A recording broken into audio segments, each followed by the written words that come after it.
103,4 DFM. Radio Musik Asli Indonesia. Ya, DP Mania, saatnya talk show inspirasi dan mandiri, dan tema kita pagi ini adalah usaha handicraft homemade Bu Yuni. Ya, DP Mania, tahukah Anda kerang memang enak ya dimakan, yang biasanya dijajakan di restoran atau kedai seafood? Dan tentunya kerang itu mempunyai cangkang yang bisa dijadikan sebagai bahan dasar karena memiliki tekstur yang sangat bagus untuk dibentuk menjadi aneka kerajinan tangan, dan kerajinan tangan ini bisa menjadikan cenderamata yang khas di daerah-daerah pariwisata. Iya, DP Mania, kali ini kita akan fokus kepada jika ingin tahu lebih jauh apa dan manfaat dari kerang sebagai handicraft atau cenderamata, dan bagaimana kiat-kiat sukses usaha kerang yang membuat usaha handicraft ini masih terus tetap eksis sampai sekarang. Untuk lebih jelasnya membahasnya, setelah ini kita akan berbincang-bincang bersama narasumber kita, dan juga sudah hadir juga di studio, yaitu ada Ibu Insinyur Hajah Siti Wahyuni M. Yarman, atau biasa disapa dengan Bu Yuni. Halo Bu Yuni. Assalamualaikum Ibu Yuni, apa kabar? Waalaikumsalam Mbak Nurul dan Mas Ilham. Sehat ya Bu ya? Alhamdulillah Tadi sehat. perjalanan dianterin sama siapa Bu? Dianterin sama driver, Sama driver. sama Oke. Ika juga. Bu Ika. Halo. Hadir juga di studio DFM Mania. Iya. Ini di meja udah terpampang nih produk-produk Benar Bu banget. Yuni. Bagus banget, kita tadi udah sedikit colek-colek. Iya. Nanti kita bahas di segmen berikutnya. DFM Mania yang punya pertanyaan bisa langsung kirimkan ke WhatsApp kita seperti biasa di 0811991034. Dan kita masih bersama Ibu Yuni. Bu Yuni masih semangat ya Bu ya? Semangat. Semangat. Kita mau tanya-tanya nanti tentang produknya yang udah ada di depan layar nih DFM Mania. Iya. Terkait dengan usaha handicraft homemade Bu Yuni ini, kerajinan kerang, kira-kira bisa dijelaskan mungkin Bu sedikit aja cerita tentang awal mula berdirinya kerajinan ini. Oh ya. Jadi terima kasih sekali nih ya kesempatan diberikan bincang-bincang Iya. kami dari Karisma Surya Lestari. Jadi nama usahanya kecil banget, mikro lah gitu. Iya. Ini merupakan kerajinan tangan yang dibuat oleh kami sendiri dan sebagian oleh teman-teman pengrajin ya, yang di rumah-rumahan begitu ya, yang kita bina dan kita kerjasama juga begitu. Jadi sejarahnya itu mula-mula kami ini merupakan salah satu bagian dari namanya PT Kima Surya Lestari. Jadi PT Kima Surya Lestari itu merupakan perusahaan besar yang bergerak di bidang budidaya mutiara alam yang benar-benar mahal, bagus ya, dan mahal, dan apa itu namanya, yang dibudidayakan di daerah Indonesia Timur ya, di dekat Pulau Komodo. Namanya di Pulau Rinca budidayanya. Nah itu lumayan besar ya, dan jadi kulit mutiaranya, tempat ditanamnya induk apa itu, butir-butir mutiaranya di dalam tubuh si kerang mutiara itu kulitnya kemudian ketika sudah dipanen mutiaranya, kulitnya kan banyak sekali kan. Iya. Nah itu perusahaan kami punya kebijaksanaan bahwa Bu ya, jangan kulit ini hanya dijual begitu saja sebagai bahan baku. Coba kita manfaatkan kulit kerang ini untuk menjadi bahan kerajinan yang bagus, karena memang sebelumnya kami juga sudah merintis suatu kerajinan kerang yang terbuat dari bahan-bahan antara kulit mutiara ini untuk menjadi produk yang bagus-bagus sekali. Nah terus kemudian kami ditugaskan ya untuk membuat ini, diolah dengan memanfaatkan tenaga dalam negeri untuk menjadikan barang jadi si kulit mutiara ini. Nah berawal dari situlah maka bagian ini makin dikembangkan sebagai kerajinan kerang karena bahan baku kan nggak bisa dari kulit mutiara aja, Iya. bisa dari kerang digabung dengan kerang apa, sehingga menjadi barang-barang kerajinan yang bagus ya, antara lain ada household home decoration ya, terus souvenir dan juga apa ya, misalnya ya selain cendera mata yang sederhana juga ada yang eksklusif begitu.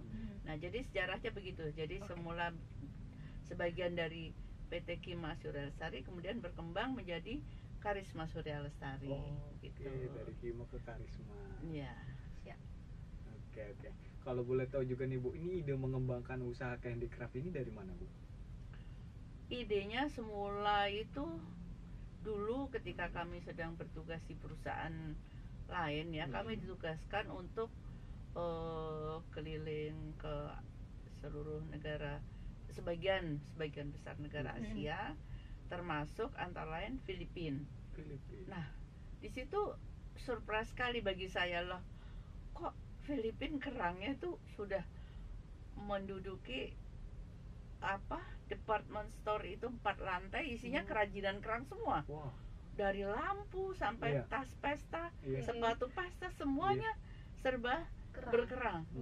Jadi tidak hanya seperti di Indonesia cuma ada di Pasir Putih, di Pasar Ikan, keranjang kerang yang masih kadang-kadang masih bau gitu. Jadi kok ketinggalan sekali ya. Kita kalau di Filipina sudah sebegitu mewahnya, kerang ini dibuat oleh kita sesama masyarakat manusia. Kenapa Indonesia lautnya lebih luas, kerangnya pasti lebih banyak, jenisnya lebih banyak, kok nggak bisa seperti begini? Nah, dari situlah kami ingin coba untuk mengajukan pengembangan kerang di Indonesia gitu ya. Iya, oke, dari sana, dari Filipina ngelihat hasil terinspirasi ya.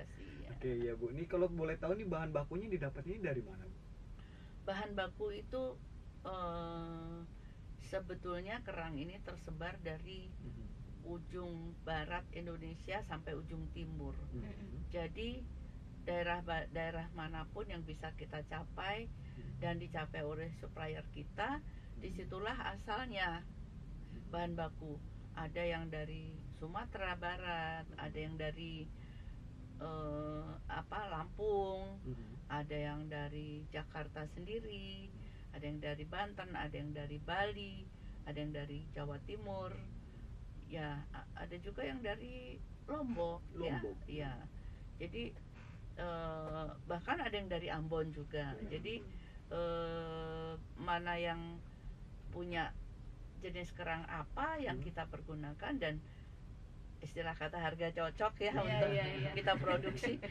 Jadi kita datangkan dari daerah itu gitu. Oke nih Bu, ini ada juga nih Bu, kira-kira nih bagaimana nih ya kira-kira prospek kedepannya usaha handicraft ini dari kerang ini, prospek depan.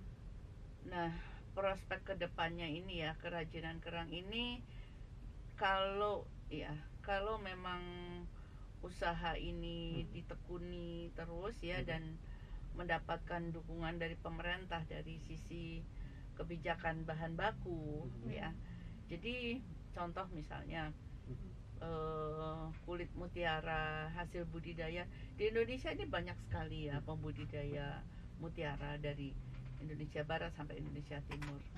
Nah, ini kalau bahan bakunya ini tidak langsung dijual sebagai bahan baku atau dikeluarkan dari Indonesia sebagai bahan baku, sehingga pengrajin-pengrajin di Indonesia mempunyai kesempatan mendapatkan barang yang banyak dengan harga yang murah.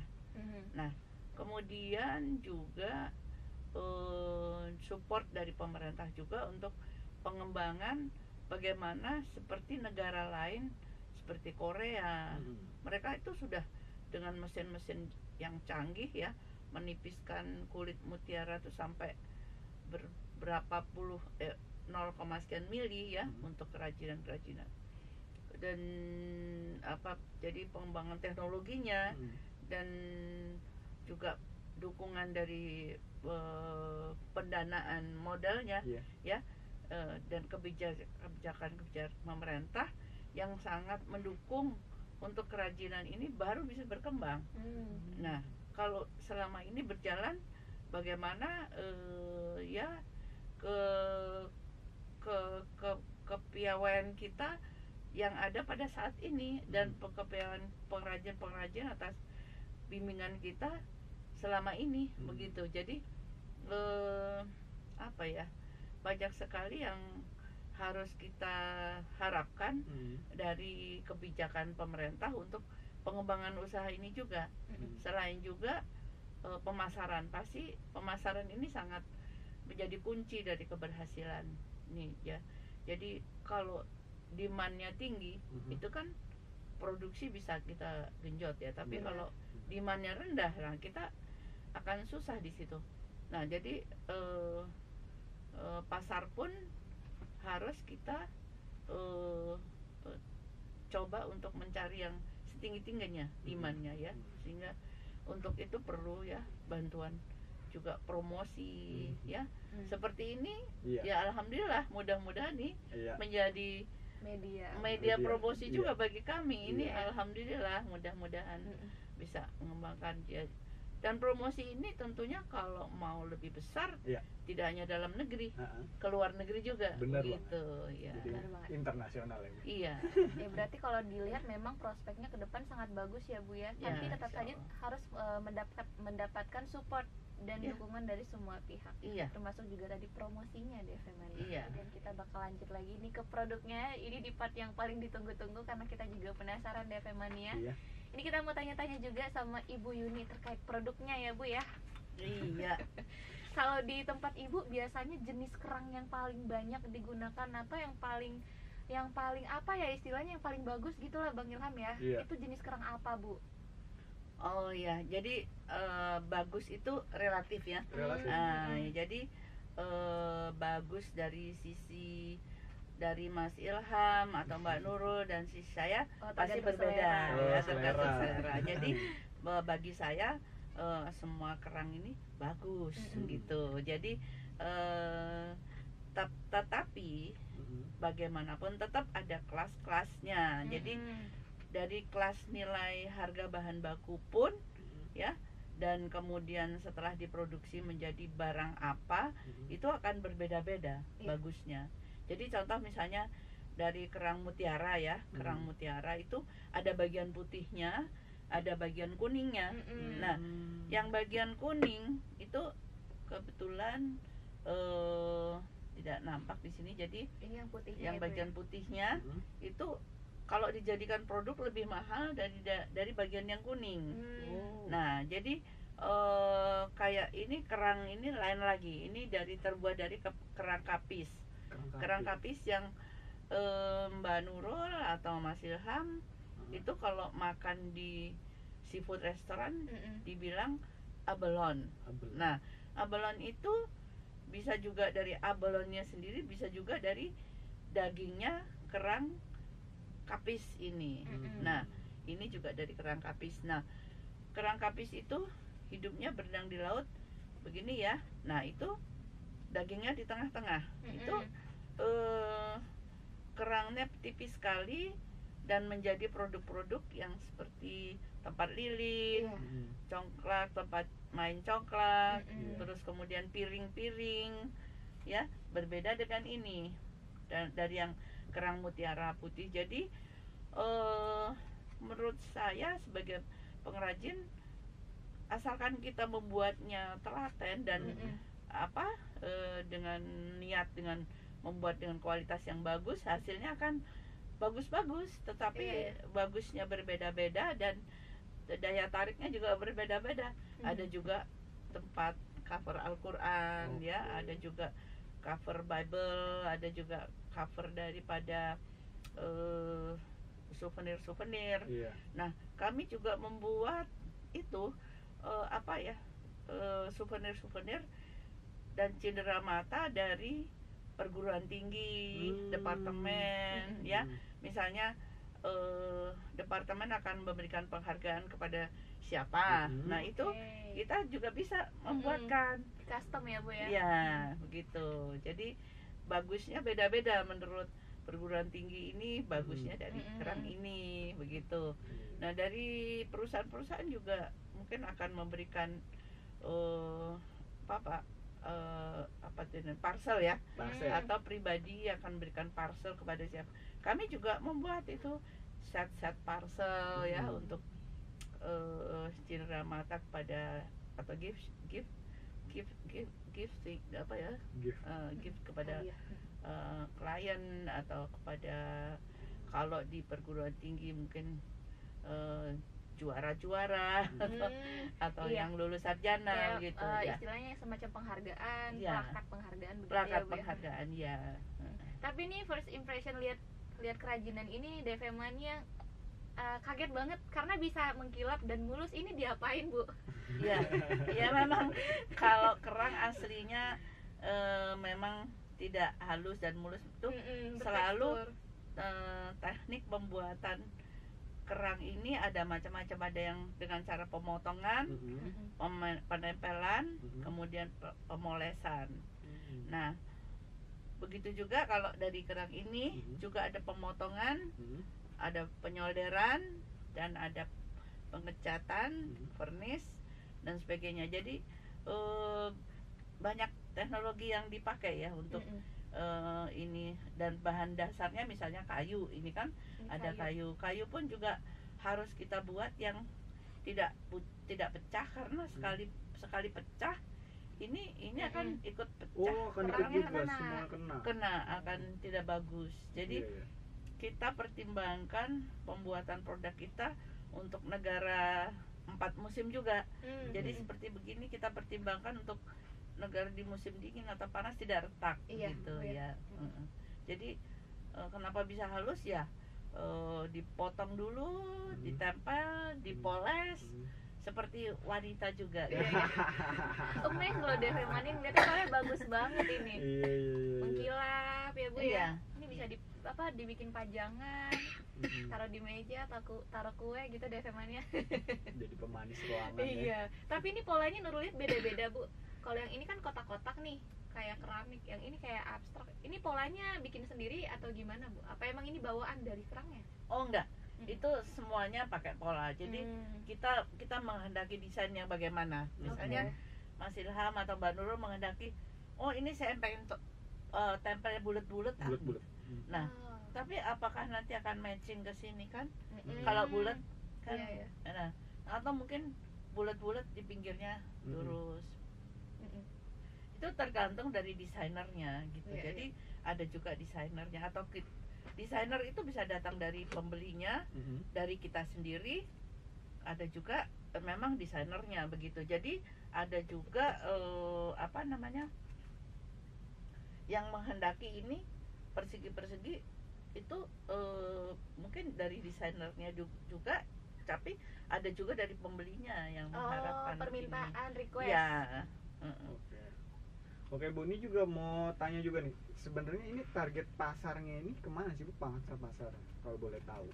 Oh ya, pangsa pasarnya beda-beda ya. Kalau seperti yang Mas Ilham pegang ini, pangsa pasarnya jenis-jenis begini maupun lampu-lampu gantung yang dari bahannya kapis ya, kerang kapis. Nah itu, atau ada bahasa Indonesia kerang simping.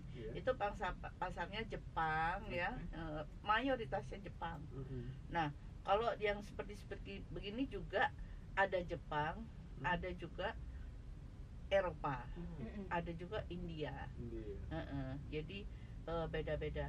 Indonesia juga banyak juga peminatnya ini, maupun yang dari kapis simping maupun yang dari mutiara juga ada. Cuman kadang-kadang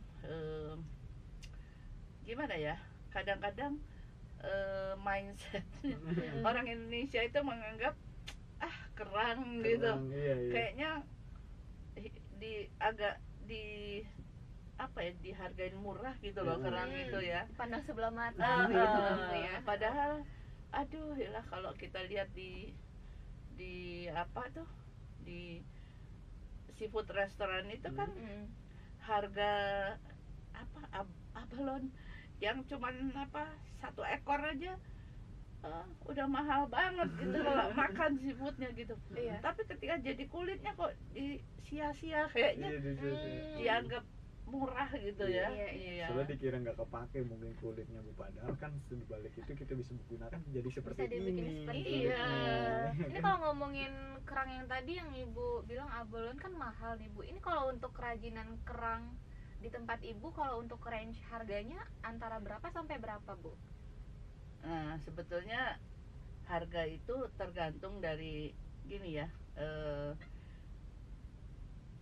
harga bahan baku sendiri. Kalau sudah mahal otomatis kita jualnya juga mahal. Ini seperti begini tuh bisa sampai lebih dari 300.000 ya harganya. Tapi saya nggak hafal sih, soalnya barang kita banyak sekali. Iya sih. Pas lagi main ke sana juga Iya, banyak iya. banget. Iya. Nah, Berarti kalau kalau ini lebih murah. Lebih murah. Jadi ini sekitar seratusan ribu ya. Sekitar seratusan lah. Kalau congklak ini sekitar itulah 400, karena ada keong-keongnya juga. Jadi kami juga ini di dalam kami berusaha selama ini, kami juga ingin selalu berusaha untuk meningkatkan pandangan mata masyarakat Indonesia terhadap kekayaan laut kita yang berupa kerang. Iya. Nah, jadi sebagaimana seharusnya tadi saya dari awal katakan tuh, kenapa kok saya memilih kerajinan kerang ini? Iya. Karena saya sebagai orang perikanan memandang kerang ini sebagai salah satu hasil laut kita yang berlimpah. Jadi masyarakat kita hendak mudah-mudahan bisa memperkerjakan keahliannya, memanfaatkan keahliannya untuk merubah bahan baku kerang yang kekayaan alam laut kita menjadi mata pencaharian untuk kehidupan ya, menambah Benar pendapatan sekali. sehari-hari gitu loh. Jadi jangan masyarakat semuanya menganggap sampah aja kerang gitu ya. Ya, anggaplah sebagai kekayaan laut kita yang bisa menghasilkan lapangan kerja dan menghasilkan penghasilan untuk kehidupan gitu. Anggap sesuatu yang bernilai ya Bu. Ya, Oke bernilai. juga nih Bu nih. Untuk lokasi usaha handicraft ini di mana sih Bu? Siapa tahu mau main, mau mampir nih di FM Mania Bu. Oh iya. Kalau workshop kami ya untuk dan kelompok-kelompok pengrajin kami ada yang di Cilengsi. Jadi kami punya workshop di sana, kecil-kecilan gitu. Terus ada kelompok-kelompok pengrajin kami juga di sana, di Cilengsi. Dari Cilengsi ya. Oh, Bogor. Iya, Cilengsi. Kalau yang kemarin tempat kita main itu tempat rumah Ibu, bisa nggak itu dikunjungi? Oh itu, aduh itu bukan rumah saya, itu rumahnya orang dikasih pinjem kita. Orangnya baik sekali, jadi beliau itu penggemar kerang juga, jadinya ya sudahlah, rumahnya dipakai untuk kami untuk showroom. Oh iya. Oke nih Bu, nih sebelum kita mengakhiri acara nih Bu, apa nih kunci rahasia sukses untuk masyarakat dan khususnya untuk DV Mania nih yang ingin menjadi pengusaha kerang handicraft seperti Ibu Yuni ini? Monggo Bu. Nah, kalau kunci suksesnya itu semua usaha, kunci suksesnya pasti doa ya. Doa itu pasti nggak ketinggalan. Niat dulu, bahkan niat dulu. Kalau nggak ada niat, untuk apa dilanjutkan? Niat, doa, nah baru kita usahanya ya, kunci suksesnya ya mungkin tidak sesederhana usaha-usaha yang lain. Kerajinan kerang ini perlu usaha yang sangat teliti dan tekun ya, karena seperti misalnya yang saya bilang tuh pangsa pasar Jepang. Kalau kita nggak sabar, kita nggak tekun, Jepang, pembayar Jepang meaning quality. Yes. Jadi price is maybe number 2, tapi quality is number 1. Nah, jadi kita harus perhatian sekali terhadap quality. Nah, itu Ika itu bagian marketing kami itu sering kasih pengarahan terus. Saya bilang jangan bosan-bosan dengan pengarahan dari buyer Jepang karena memang begitu. Nah, jadi kita harus sabar, kita harus tekun dan kita harus teliti. Karena kalau kita nggak mau perhatian terhadap kualitas produk kita dan kita jual dengan harga pun juga menjadi perhatian. Jadi memang kita akan sukses apabila kita mendapat ridho dari Allah, kita niat kita baik mendapat ridho dari Allah, kita berusaha tekun dan rajin. Kalau enggak ya udah enggak mungkin berhasil ya. Saya kira itu aja kunci keberhasilannya ya. Dan juga perlu itulah dukungan promosi-promosi seperti yang sekarang DFM lakukan ini. Terima kasih sekali ini, dan promosi dari pemerintah, support dari pemerintah. Bagaimana kita mengembangkan lagi, jangan cuman begini-begini aja, tapi bagaimana ya bisa kekayaan alam laut Indonesia bisa dikembangkan lebih baik dengan teknologi yang lebih canggih, sehingga menghasilkan produk-produk yang lebih canggih lagi, sehingga bisa menambah devisa negara, begitu. Benar sekali. Harapan kami begitu, iya. Oke Bu Yuni, nggak terasa waktunya udah jam 10 dan juga DFM Mania, terima kasih banyak khususnya untuk Ibu Yuni dari Karisma Surya Lestari serta Mbak Ika juga yang hadir. Terima kasih banyak Mbak. Sama-sama. Untuk Terima kasih DFM-nya kembali. juga terima kasih banyak yang sudah menyimak. Nanti untuk yang ketinggalan ada di YouTube-nya, berikut nomor telepon, sosial medianya mungkin yang mau kepo ya nanti dengan kita akan produk-produknya cantumkan di sana di deskripsi ya. Jangan lupa juga di subscribe YouTube-nya. Oke Bu Yuni, terima kasih banyak. Terima kasih DMF, mudah-mudahan DFM juga sukses selalu. Amin. Ya. Amin. Dan terima kasih atas kesempatan untuk kami berpromosi juga. Mudah-mudahan kita semua sukses yang berkah. Amin. Amin ya rabbal alamin. Oke DFM Mania, kita ketemu lagi di Inspirasi dan Mandiri episode berikutnya. Wassalamualaikum warahmatullahi wabarakatuh. Waalaikumsalam warahmatullahi wabarakatuh.